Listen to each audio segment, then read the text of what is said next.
I've talked with almost a dozen people who used to work in this burned out building behind me. They tell me they're unsure of what the future holds for them now.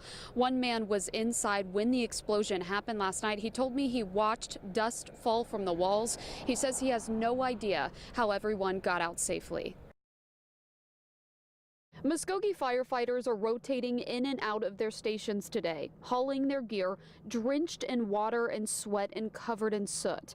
These are 3 of the 94 firefighters who've been fighting flames at Georgia Pacific for the past 19 hours. A fire like that makes you dig down deep and makes you really wonder, did I really sign on for this, And like I say, luckily that doesn't happen that often. It was all hands on deck when a propane forklift inside the paper mill caught fire and then exploded.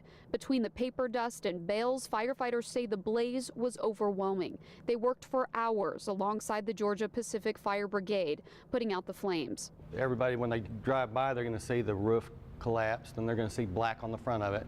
Well, it goes from there almost all the way to the back of the building. It's hard to fathom how bad it was, and it could have been a whole lot worse. Georgia Pacific spokesman Tom Strother says they're thankful their safety protocols worked and that every employee got out safely. They say they will rebuild, but there's a long road ahead, and until they get inside, they won't officially know what caused the explosion. Anytime you go through a catastrophic event like this, it's difficult. It's difficult on the employees. It's difficult on all of us. But the good news is we're Georgia Pacific, and we're going to rebuild.